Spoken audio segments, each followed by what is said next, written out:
धन्यवाद नवनीतजी. आपण ह्या लवकरात लवकर सत्यात उतरो अशी ईश्वरचरणी प्रार्थना करते आणि राज्यसभा खासदार माननीय पंतप्रधान नरेंद्र मोदीजींनी काल त्यांच्या अत्यंत महत्त्वाच्या मार्गदर्शनामध्ये त्यांनी काही आपल्याला अपेक्षा व्यक्त केल्या आहेत.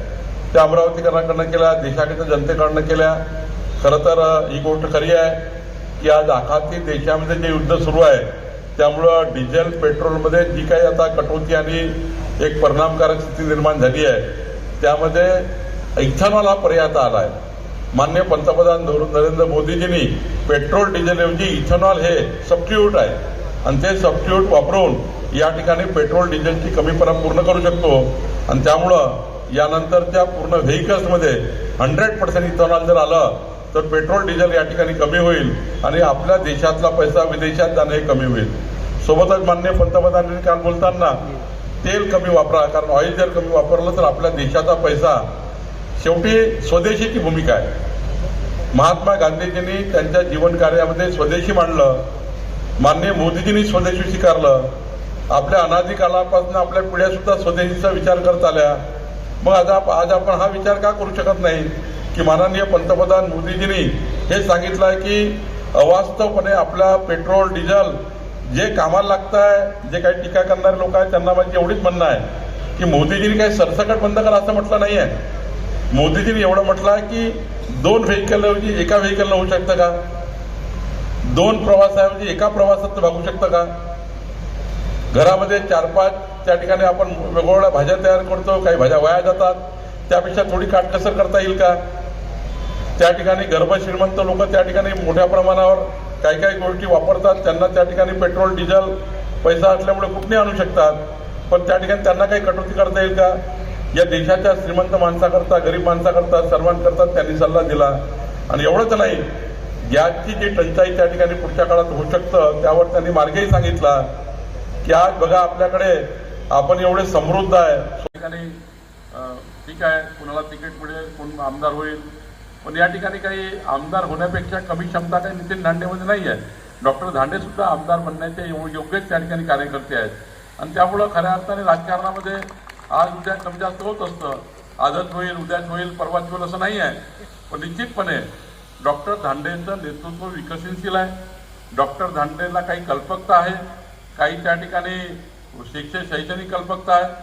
आपल्या पंतप्रधान मोदीजींनी दिलेल्या नवीन शिक्षण धोरणाच्या माध्यमातून समाजाच्या शेवटच्या गरीब माणसाचं कसं भलं झालं पाहिजे, श्रीमंताचा मुलगा त्याच शाळेत आणि गरिबाचा मुलगा त्याच शाळेत कसा शिकला पाहिजे, दोघांना कशा एकच फॅसिलिटी मिळाल्या पाहिजे, यावर त्यांनी अनेक योजना तयार केल्या, अनेक गोष्टी त्यांनी तयार केल्या आहे. त्यामुळं खऱ्या अर्थाने माननीय आपल्या नवनीत राणाजींनी त्यांना शुभेच्छा दिल्या आहे.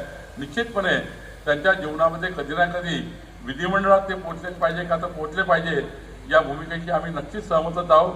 त्यामध्ये काही वेगळं घेण्याची गरज नाही. पण या ठिकाणी काही आता त्यांना शुभेच्छा आहेत, त्यांना भावना असतात, त्या भावना त्यांनी सर्वांनीच व्यक्त केल्या.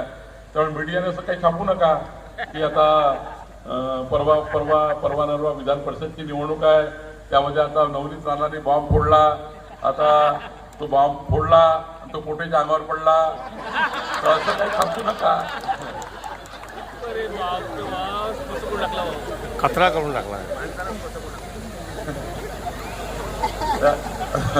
मीडियावाले काय TV 9 वर चालू, नवनीत राणाने बॉम्ब फोडला, तो कोटेच्या अंगावर गेला. आता हे साहजिक आहे, कोटे साहेबांचं नाव आहे, त्याच्यामध्ये धांडे साहेबांचं नाव आहे, त्यामुळे कुणाला तर तिकीट मिळणार आहे, कोणीतरी आमदार होणार आहे.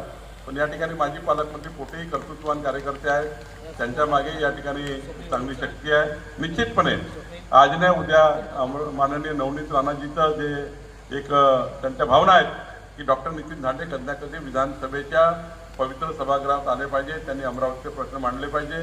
निश्चित मी त्यांना शुभेच्छा देईल. खऱ्या अर्थाने त्यांनी त्यांचं नेतृत्व या ठिकाणी मोठं करायचं आहे.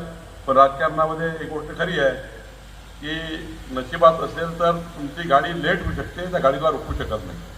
शेवटी गाडी ज्या स्टेशनवर पोहोचायची त्या स्टेशनवर पोहोचणार आहे, पण ती नशिबात जर असेल तर ती लेट होतं, रोखू शकत नाही तिला. त्यामुळे काळजी करायची गरज नाही.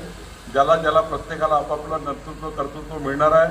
देवेंद्र फडणवीसजी नेतृत्व जे विकसित करणारे कार्यकर्ते आहेत, आणि त्यामुळे डॉक्टर दांडेजी निश्चितपणे या ठिकाणी तुमच्या पुढच्या आयुष्याला मी शुभेच्छा देतो.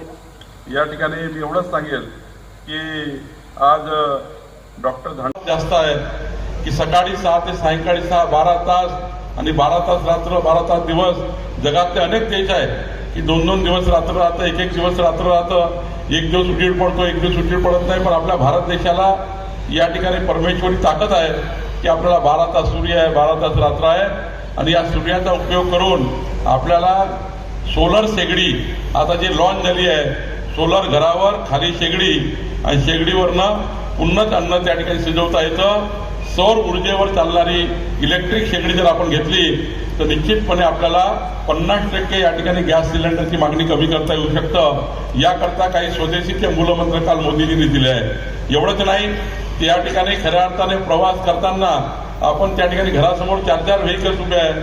त्या 4 व्हेकलची 2 व्हेकल एका व्हेकलला होऊ शकतं का? प्रत्येकाला वाटतं मला तिकडे 4 व्हीलर असली पाहिजे. पण काल दिलेला संदेश हा या ठिकाणी सर्वांनी पाळण्याकरता या ठिकाणी काम करायचं आहे. काल माननीय पंतप्रधान मोदीजींनी स्वदेशीचा नारा दिला आणि माननीय नितीन दांडे सुद्धा बऱ्यापैकी स्वदेशीचा वापर करून त्या ठिकाणी आपल्या जीवनामध्ये अनेक गोष्टी करताना त्यांना मी बघितलेलं आहे.